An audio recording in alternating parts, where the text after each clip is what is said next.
ఇల్లు తీసుకోవాలా వద్దా అని మేము అనుకుంటున్నప్పుడు మా భర్త ఇండివిజువల్ హౌసే తీసుకోవాలని తనకు ఫస్ట్ నుంచి ఇష్టం అనమాట. నేనేమో వద్దు, పిల్లల కార్యాలు ఉంటాయి, దానికి ఖర్చు అవసరం, తర్వాత ఇండివిజువల్ హౌస్ అయితే ఎక్కువ అమౌంట్ అవసరం అవుతుంది, మనకు చేత కాదేమో, అపార్ట్మెంట్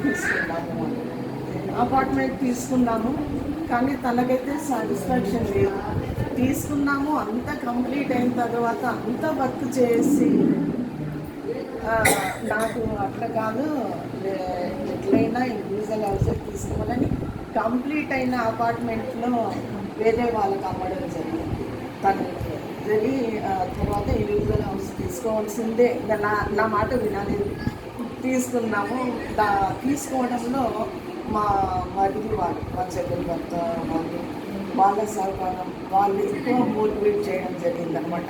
ముఖ్యంగా మా చెల్లెలి పిల్లలు తీసుకుంటే ఇండివిజువల్ హౌసే తీసుకోవాలి, మేము తీసుకున్నాం కదా, పక్కన ఉంటాము, మేము ఉంటాము అని వాళ్ళ మీది భరోసా మీద కూడా తీసుకోవడం జరిగింది. తనది ఏమంటే ఇండివిజువల్ హౌస్ తీసుకుంటే కింద కట్టుకున్నామంటే 3 ఉన్నారు, తర్వాత పైన వాళ్ళు కూడా కట్టుకోవచ్చు కదా అని అట్లా చెప్పేవాడు అనమాట. మొత్తానికి దేవుని యొక్క మహాత్ముల వలన నన్ను ఒంటరిగా ఉంచలేదు. ఒంటరి దానికి అని ఎప్పుడు నన్ను ఫీల్ అయ్యేటట్టు చేసి అద్భుతంగా నా ఫ్రెండ్ సర్కిల్ నుంచి కానీ, నా బంధువుల నుంచి కానీ పూర్తి సహకారం, నా పరిస్థితులను మర్చిపోయేటట్టు చేసి వాళ్ళు ఫుల్ కోఆపరేషన్ ఇవ్వడం జరిగింది.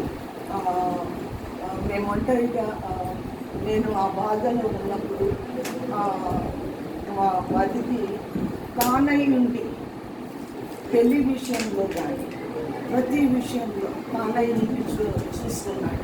నేను ఈ సందర్భంగా తనకు కృతజ్ఞతలు, నా చెల్లెలు, వైపు, నాకు పిల్లలు, తర్వాత మా భర్త విజయ్ కుమార్ వాళ్ళ అక్క, బావ వాళ్ళ దేవప్రకాష్ వాళ్ళ కుటుంబం కూడా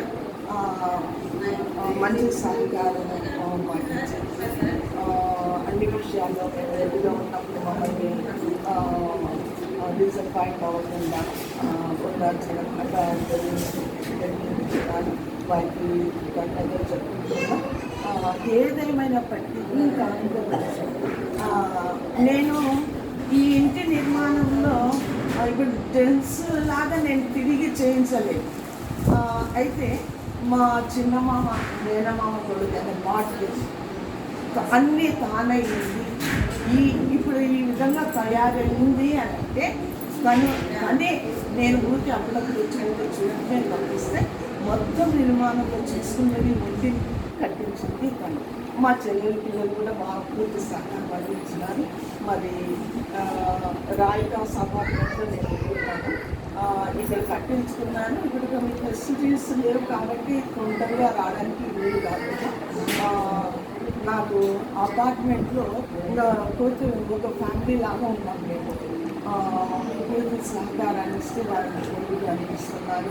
తర్వాత ఇందుగా శాంతి మేడం ప్రభావితంగా వీళ్ళు నేను ఫోన్ చేసుకుంటున్నాను. నాకు సాంత్వన వచనాలు చెప్పడం, తర్వాత సుధారాలు పాస్టర్ గారు వాళ్ళు నిజంగా మీకు కృతజ్ఞతలు చెప్తున్నాను. ప్రతి ఉదయం 3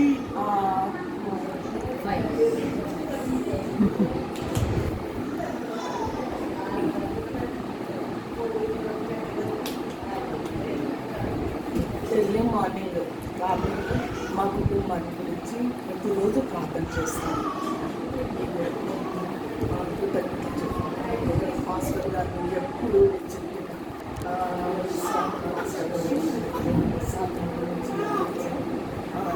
ప్రేమలో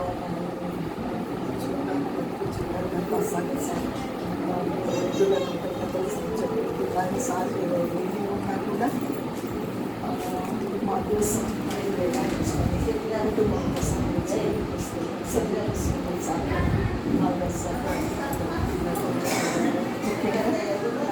నాగేశ్వర రెడ్డి సార్ 35 ఇయర్స్ క్రితం పరిచయం ఏడు క్లాస్ రెడ్డి సార్ వేరే మేము వేరే కానీ సార్ ఇక్కడికి వచ్చిన తర్వాత ప్రతి విషయంలో సార్ చనిపోయినప్పుడు కానీ నేను సారు పోయి సార్ని కలిసి మాట్లాడే వాళ్ళం. సార్ కూడా మూలంగా మంచి వచనాలు చెప్పేవాళ్ళు.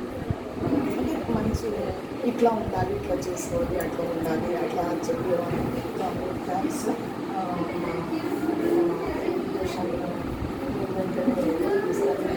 అటెండ్ అయినందుకు మీకు కృతజ్ఞతలు. మీ అందరికీ నిండుగా